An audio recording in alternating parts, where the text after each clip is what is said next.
you a fan of this podcast? Do you wish there was even more juicy content for you to sink your ears into? Well, there is.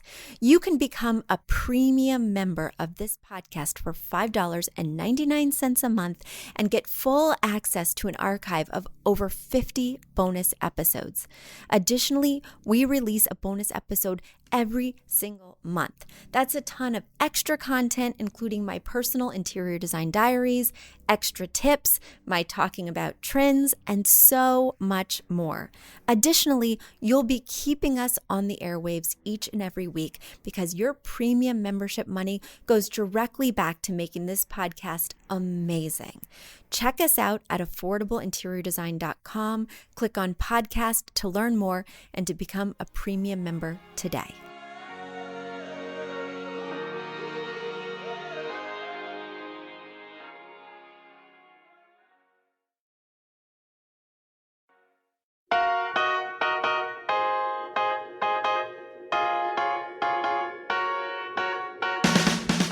You don't need a high-end designer or a lot of money to get a luxe look. Be your own interior designer. This is Affordable Interior Design, the podcast. Here's your host, Betsy Helmuth. Some people are calling this fall. Yes, in the stores, there's Halloween candy. Pumpkins are arriving. People are talking about apple picking. I am not calling this fall. This is freaking Indian summer. Welcome to Indian summer, people. I hope you all are getting some last moments on the beach, some last opportunities to wear your swimsuit and your sandals. I'm just going to walk around the house in my swimsuit. I am soaking up every last drop of summer. Without further ado, because this mailbag is brimming with questions, I'm going to dive right in. But before I do, I just want to thank you. I have been in contact with so many of you who are interested in the Academy. This was the first week that I've reached out, and it has been so exciting to start talking to you, to hear about your interest, to find out if you're a fit for this program. It's great. This program is officially launching in just a couple of weeks, and if you've wanted to become an interior designer, this could be just the program for you. It has one-on-one coaching with me, one-on-one coaching with my great designer, Paulina, who's been with my firm for nearly 4 years now, and online modules. You can do it in your free time, and it is something I'm amped about. So I just wanted to remind you that if this is a program you've been thinking about, head over to affordableinteriordesign.com, click on the Academy tab, submit your form, and I'll be reaching out to you personally to get a little bit more information. All right, without further ado, mailbag time. My first question comes from Beth. Beth writes, "Hi Betsy, I have a question about rug size and placement for my home office in my new build. I've attached some floor plans. My husband and I both work from home, so this is the most important room in our house. We have decided to have desks. They are going to be 38 by 74 inches long, and their placement will be facing the front of the house in front of windows. We are now shopping for rugs. The rugs will provide the main color inspiration for the room, and they'll add some softness. I'm looking at Persian-style rugs with a soft blue as the primary color. Would you recommend, number one, 2 5x7 rugs that are under the front legs of each desk, 2 8x10 rugs under each desk and chair, or number 3, 1 large 9x17 rug under both desks and the chairs? I prefer the look of the large rug, but because it is not a standard size, I would have to get it made from broadloom carpet. There are a limited number of broadlooms in the styles and colors that I want, and the few that I found are wool in the high-end carpet lines, which are very pricey. If I go with the 8x10 rug option, I will have lots of affordable options in the Persian style, but I'm wondering if it will be awkward to walk between the two desks, potentially with one foot on a narrow strip of wood and the other on the carpet. And then, of course, I could go with the 2 5x7 rugs, but I'm worried that there will not be enough of the rug showing to provide a real color presence for the room. Which option do you think would be best? Do you have another idea? Each will have clear plastic chair mats under our desk chairs, regardless of which option we choose. Thank you, Beth. Beth, first of all, let me compliment you on these drafting floor plans. They're amazing. You did a great job, and I have a really clear sense of what you're talking about. So thank you for these plans. Are you an architect? Are you a designer? What do you do for a living? Because I am just really impressed with the technical precision here. Now, let's get to the bad news. I was following along. I was so amped. You were so clear with your question. And then you end it with the kicker. We will each have plastic chair mats under our desk chairs. Ugh, my stomach turned. It did an actual flop. I was thinking, Beth, no matter what rug you choose, no matter how stylish you go in this room, you have just brought the whole thing down with your plastic mats. The rug choice is very important, but the plastic mat choice is a total no-go. What you should do instead is opt for a rug that has a relatively low pile. It doesn't even have to be that low, but that way the wheels of your chair can roll back and forth without friction, and you do not need one of those horrendous mats. The other reason that I'm recommending a low pile rug under your desk chair is so that way you don't see where the wheels or legs of the chair have been, right? It's not going to leave those deep grooves or indentations because it's low pile. Now to get to the meat of your question, which was the size of the rug. There is a clear answer here. While my heart wants to say 9 by 17, as you already know, you're not going to have any selection in that. Also, if the worst should happen under one rug, if your husband, and I'm sure it's your husband, it would not be you, Beth, happens to spill his morning coffee on the rug, if the dog who loves to work beside you happens to barf on the carpet, right? The whole thing will be ruined. That's why I'm kind of into you each having your own rug. It will be much easier to replace if somebody drops a... Do you know what came to mind when I said drops a? One of those containers of ink that you use with like a quill pen. Oh my gosh. You know what it is? I've been watching Downton Abbey. My husband and I are rewatching all of Downton Abbey, so that way we'll be ready for the movie when it drops in just a few short weeks. And I don't know, because one of those little ink wells, that's what it is, an ink well. I haven't used an ink well since like calligraphy class in college. Okay, anyway, back to your question. I think the most practical solution is the two 8x10s. The reason that I am not even considering, not even for a hot second, those 5x7 rugs is because when you pull out your chair, you want to make sure that you're not half on, half off this rug. But also, when you push in this chair, you want to make sure that you're not half on, half off.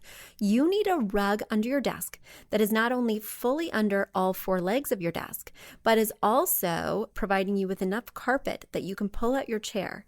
And a wheelie chair, a desk chair, needs a little bit more room to pull out than, say, a dining chair. A dining chair requires, at a minimum, 30 to 36 inches to pull out. So that way you're not bubbling up the rug when you push back in. You're never half on, half off. With a desk chair, I'm going to recommend that you do 3 to 4 feet of rug behind the front edge of the desk. And by front edge, I mean the edge where the drawers are, where your tummy is, right? 3 to 4 feet behind that, because some of us, I'm looking at myself here, love to really push back. And we want to make sure we never get off the rug. That's why I'm really into the 8x10, and the 5x7, that's not even an option. You can delete it from your floor plan software. And one other thing I wanted to mention, Beth, before I bounce off to another question, is I am so impressed that you and your husband can work in the same room together all day, every day. That is so admirable. And again, it makes me very curious as to what you guys do. All right, here we go. I've got a question from Heather. Heather writes, "Hi, Betsy. I love the podcast. Thank you so much for taking questions from listeners. Here is mine. I'm redecorating my master bedroom, and I'm finding myself wanting an overbed table. You know, the kind that stretches all the way across the bed is on wheels so you can move it. Based on my internet searches, the world has decided that these tables are undesirable unless you're in a hospital. That's not quite the look I'm going for. Does anybody use these and or make them anymore? More importantly, am I crazy to want one? Heather." All right. Yes, people do still make these. In fact, IKEA has one. And for those of you who are wondering what Heather is referring to, you have your bed, right? And typically it's a low bed unless the table is adjustable, which is very hospital-like. So typically it's a low style platform bed.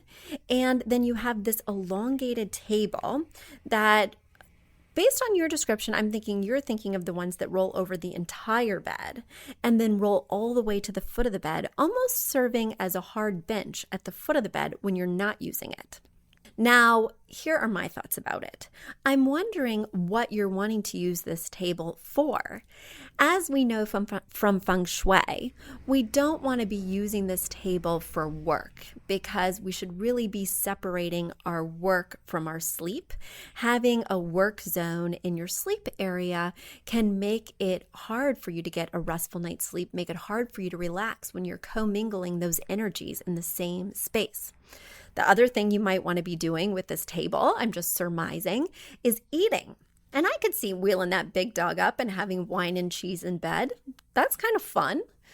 I could see, well, that's really all I can see because I guess you could use it as a drawing table. I'm trying to think maybe you could write some fun letters.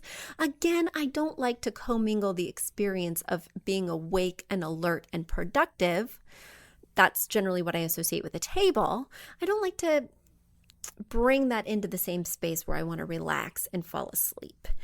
I would ask that you consider that. And now let's consider the style options. There are not going to be that many style options.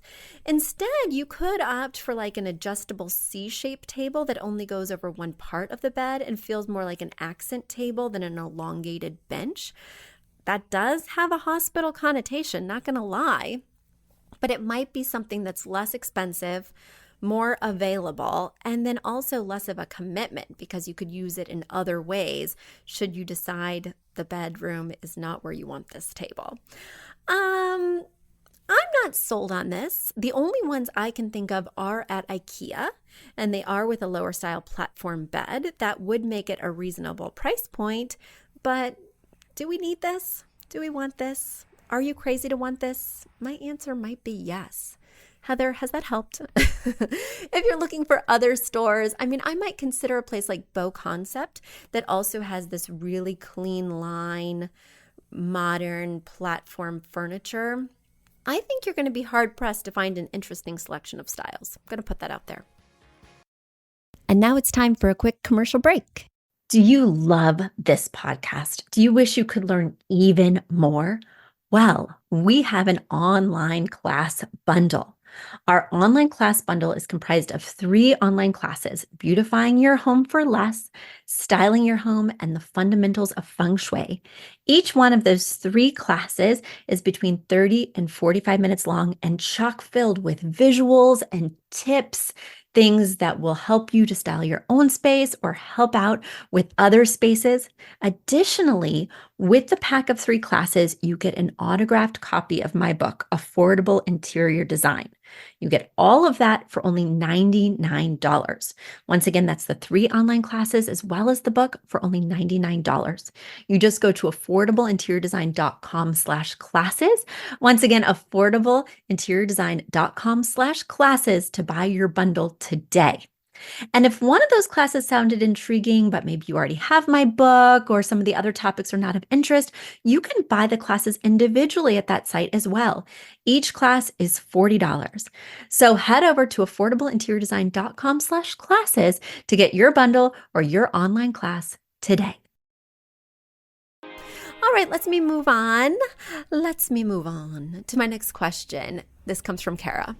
Kara writes, Betsy, I'm wondering if you have any new-ish favorite paint colors. Well, Kara, I do like to reuse the same paint colors because they are safe and paint is so expensive. And you're saying to me, Betsy, paint is not expensive. I can get a beautiful gallon of high-end paint for $60 to $75. But the labor, actually putting that paint on the walls, is expensive, whether it's the expense of your time or the expense of paying for somebody else's time. So I really want to know that I get a home run every time. If I'm going to take risks and do something trendy, it certainly will not be with paint color. That being said, the paint colors that I'm gravitating towards lately I'm going away from the greiges. To me, they're starting to feel a little bit muddy. And the trend this year in 2019 has been bright white, which I am not down with, as you guys know. Save the bright white for the trim or the ceilings. But people have been requesting a lot of bright white. And instead, I would like you to look at something like Swiss coffee that does have a hint of warmth. My designer, Allison, turned me on to Swiss coffee, and I always thought, Allison, this is a real nothing color. It really is just barely a blush of a beige. But then I went into a room she designed and painted with primarily Swiss coffee, and I was enchanted. I mean, it really did contrast with the bright white trim, and yet it gave the space a vibrancy, an airiness that was really intoxicating. So way to go, Allison. And there we go. Bright creams, light creams, very subtle beiges. These are all on my radar right now. I'm really excited about them. And if something can make me turn away from my greige, you know it's got to be good. All right, let's get to my next question. My next question is coming from Tara. Tara writes, love the podcast. Thank you so much. My question is about flooring and rugs. We just purchased our first home. It has a large dining room. I am not a fan of the light wood floors, but it is not within our budget to replace them. I also might be inheriting a dark wood dining table, and I don't want my dining room to look like a wood factory, as you would say. Would you recommend covering the floors with a large rug? What are some tips and rules for using rugs in a dining room? Is it a bad idea to mix a wood table with wood floors? Or should I forgo the wood table and purchase a white or marble one instead? Thank you so much, Tara. Tara, you know I've got some thoughts and feelings for you. So I love that this question piggybacks on the question from the desk caller or writer. This is not a call-in. I would love for this to be a call-in. Wouldn't that be fun? If you want to hear this be a call-in, let me know, because answering this live and having some witty banter could be exciting, right? All right, back to your question, Tara. This piggybacks on that other question, because a dining table is like a desk in that it has a hard surface that chairs come in and out from. However, unlike a desk, a dining table has seating all the way around. Sometimes it doesn't have head and foot, in which case you don't have to have a rug that's big enough on the head and foot side for the chairs to push all the way out and come all the way in without being half on, half off. But on the sides that do have chairs, as you heard me say earlier, you need to have from the edge of the table to the edge of the rug 30 to 36 inches to pull out that chair without hitting the flooring. Right, that means that your rug needs to be about 3 feet bigger than your table on all sides. I also recommend in this case that you do a low pile area rug, just like I recommended in the office. However, in this case, I'm recommending a low pile area rug because there's spills. You're dropping food. If you're not dropping, maybe your partner's dropping, or your kids are dropping, or, who are we going to blame for all these spills and stains? In my home, I have to blame myself. I'm definitely guilty of a few stains and spills. So anyway, you need a really large rug. And I don't want the rug to take up the whole room. So if your dining room is small, it's going to look a little weird that you only have a couple of inches around the perimeter of wood flooring. That being said, I am a huge advocate for a dining room rug under every table, because otherwise it does become a wood factory. Most dining tables, especially ones that have extension leaves, are going to be made from wood. And wood floors with a wood table tends to get oppressive and brown. I'm not suggesting that you get a white table or a stone table, even though those would be great ways to add textural contrast. I'm totally fine with you using the hand-me-down. In fact, I do not think that you need to match your furniture's wood tone to the wood tone of the flooring.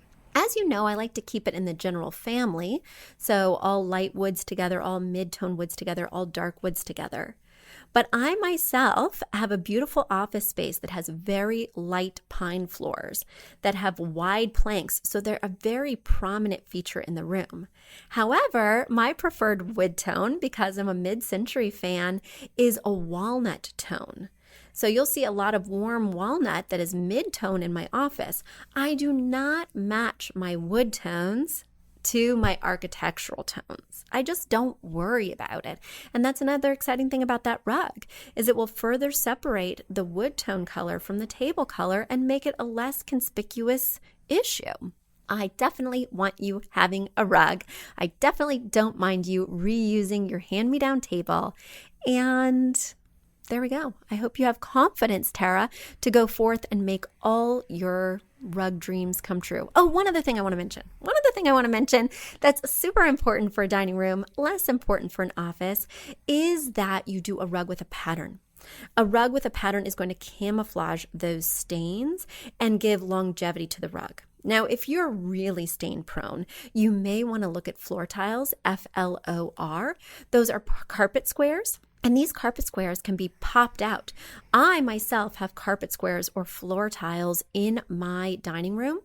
And when one of them gets trashed, as a couple of them have, I just pop it out and I buy replacements that are kept in my closet and I put the new one in. They come with stickers, extra stickers, and the rug tiles stick to themselves, not to the floor with those stickers. So that way you can easily pop it out without damaging the floor. They have a built-in rug pad. They're relatively low pile. There are so many reasons to love these floor tiles. And by the time you add up the cost of a large rug or the cost of numerous floor tiles, they tend to be about the same, or the floor tiles sometimes tend to be a little bit cheaper depending on the pattern and style that you choose. Tara, there we go. All right, my next question is so intriguing. This comes from Tina. And Tina writes, "Hi, Betsy. I love your podcast and listen to you anytime I drive somewhere. Thank you for all your amazing tips and bubbly attitude. I'm a hometown girl from the Midwest, and I live in a beautiful small community of around 5,000 people. I have loved interior design ever since I worked on floor plans in my high school class 15 years ago. I recently took the leap and I'm starting my own design business. I have been in business for about 4 months now and have steady clients piling up. I'm starting to become overwhelmed and I would love to bring in a partner or an employee who would help out. I have no interest in becoming a design firm, but I would love to add my best friend in this adventure to bounce ideas off of. She also had a love and passion for design, and we have very similar tastes. My question is, what would be your one piece of advice as to how to go about adding another person into this mix? Should I bring her in sooner rather than later? Or should I wait until I've got the business built up a bit more? Thanks so much for your advice, Tina." All right, Tina. I love interior design questions, but I love entrepreneurial questions almost as much. And I hate to break it to you, Tina, but you are now an entrepreneur. At this point in time, you are a solopreneur, but that can easily snowball into growing, right? The better you are at your craft, the more word will spread. And in an interior design business, those referrals are golden. I am really excited for you and for this trajectory. I take a lot of business classes. I belong to no less than 3 mastermind groups, and I am always learning from other entrepreneurs in other fields. And let me give you some advice. One piece of advice I would have for you is to not enter in a partnership. When you are in a partnership, I have seen so many times, I have heard on so many business podcasts, let me just tell you, when you enter a partnership, you are agreeing to split the business. You are agreeing to go in it together. Whether or not it's 50-50 is totally up to you, but say somebody doesn't pull their weight. Say somebody wants to move in a different direction. Say somebody isn't as talented or whatever as you might have hoped. These things can not only put a real strain on your friendship, they can put a strain on your business, causing it to potentially collapse. I have seen this time and time again, or causing expensive buyouts for your partner. I'm going to recommend that you go it alone, but bring her on in a different capacity that is absolutely not a partnership. Now, The only reason why I would recommend a partnership, there's a couple of ways in which a partnership might be okay. The first way is if you absolutely are not going to continue to run your business alone. There are some people who just do not want to open up a venture alone, and I get it. Being an entrepreneur is so lonely. Being a solopreneur was really lonely. I was one of those for 6 years, 7 years in my business, and only in the past 8 years, 7 years, 7 years now, I've had employees, and it has been so much more fulfilling and rewarding to not be so alone. That being said, it has brought me many challenges.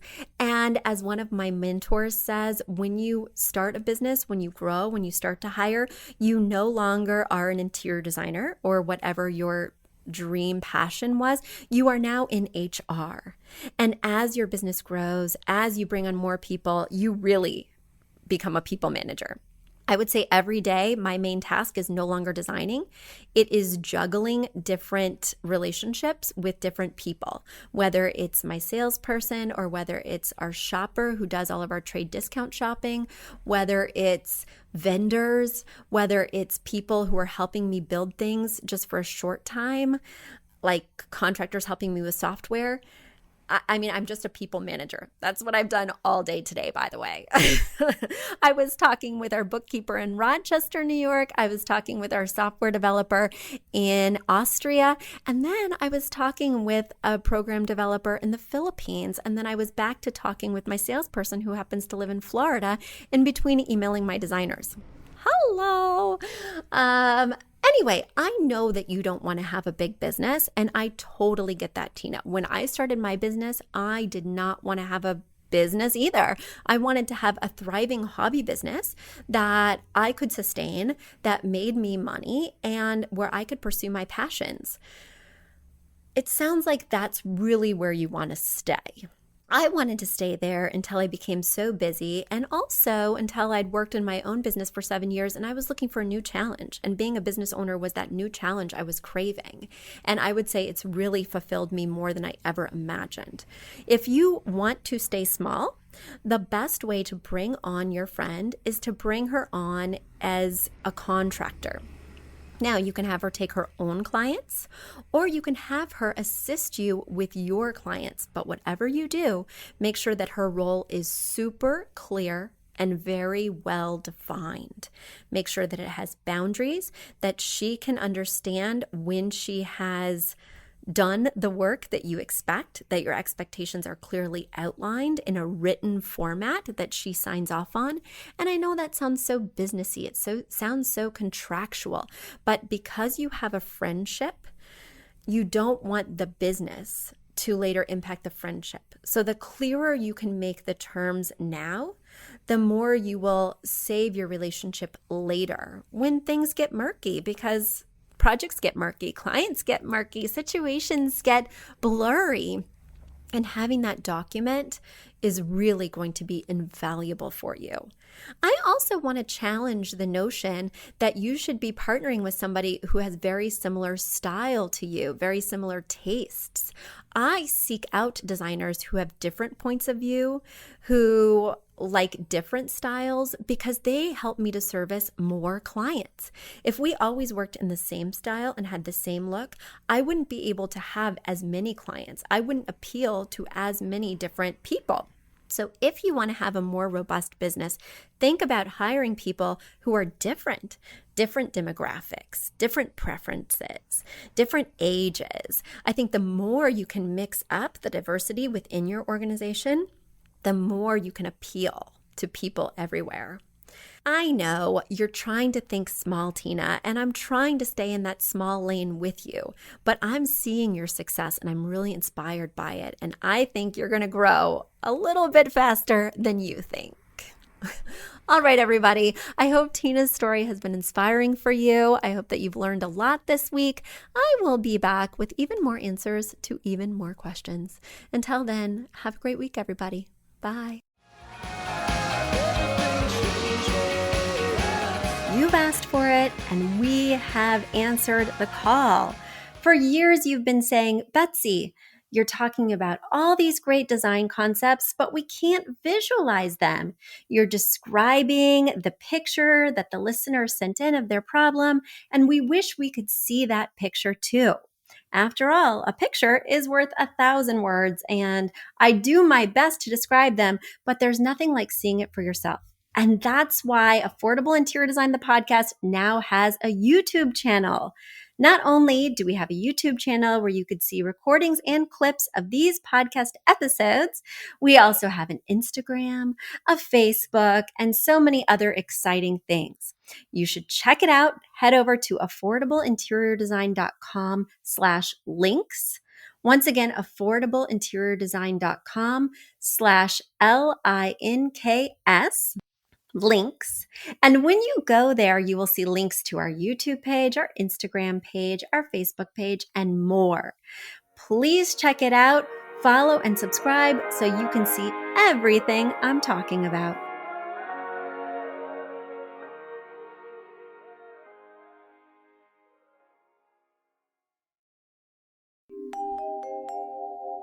A big thank you to our amazing producer, Catherine Heller, to Aton and the MVCR House Band, and to Affordable Interior Design, the sponsor of this podcast and the premier place to get an amazing look on a budget.